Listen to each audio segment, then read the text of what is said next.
how much do you love yourself? Because if you understand the value of self-love, you'll never be friends with those type of people. Most of the people out here are running around empty.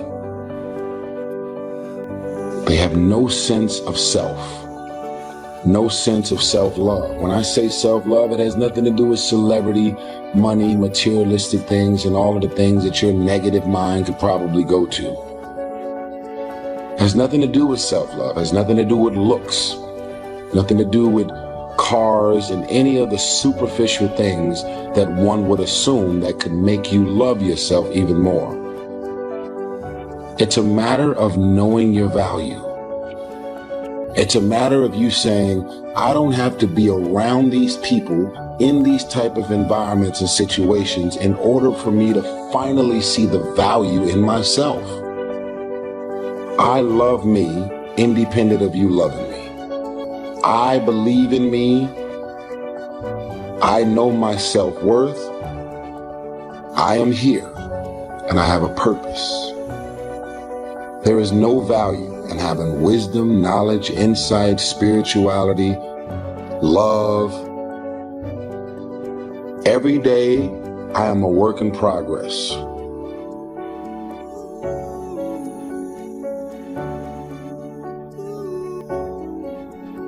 A person who can forgive nothing is a person who's totally destroyed psychologically and emotionally.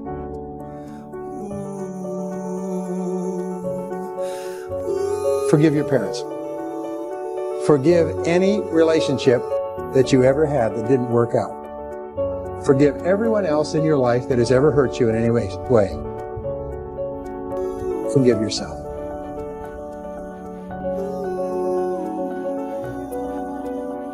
Forgiveness is giving up the hope that the past could be any different. I think for myself, and I know many of you, you think forgiving means accepting what has happened to you. Well, it is accepting that it has happened to you. Not accepting that it was okay for it to happen. It is accepting that it has happened, and now what do I do about it? Forgiving is giving up the hope, not holding on, hoping, wishing that it could have been any other way than it actually was. Giving up the hope that the past could be any different. And when I got that, I think it took me to the next level of being a better person, because I don't hold grudges for anything or any situation, and neither should you. It's letting go so that the past does not hold you prisoner, does not hold you hostage.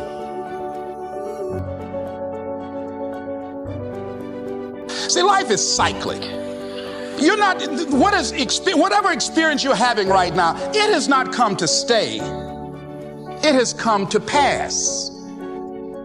Not to stay, just to pass. It's just going through. The biggest challenge is to know what's happening. This is a part of this thing we call life. This too shall pass.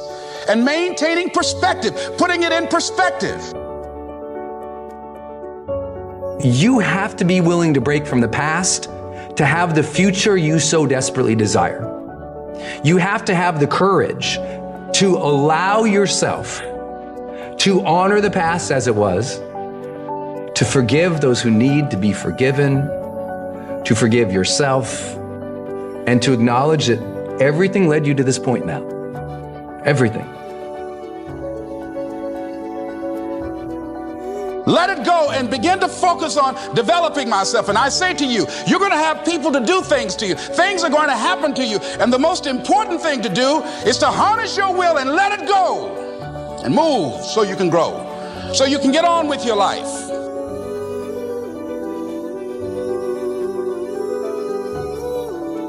It doesn't matter about what happens to you. What matters is, what are you going to do about it? What are you going to do now, Les? But if you want to begin to move into your own personal greatness, If you want to begin to really enjoy a happy, successful, healthy life, you've got to be willing to go against the tide. You've got to be willing to harness your will. So as you're in the process of reinventing your life, write a description of the kind of person that you want to be. What are the things that you must overcome? What qualities about your personality you know that you're going to have to change because those particular characteristics are liabilities to you? What are your assets? What are your strong points? Look at and evaluating yourself to make that determination. Other thing is that in order to get out of a rut, we need some coaching. Find some trusted critics. People that you know care about you and love you. There's some things that keeps us from growing and getting out of ruts. Number one, we identify with feedback. We take it personal when someone wants to give us some feedback on where we are falling short and tell us about our blind spots. We want to have everything being positive about us. We're not perfect. It hurts. I have a friend who's a trusted critic. I don't like him, but I love him. He doesn't tell me the things I want to hear. He tells me what I need to hear so I can grow. It hurts.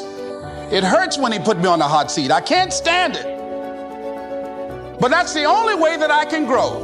And I'm glad that he loves me enough to risk our friendship to tell me what I need to hear, not what I want to hear.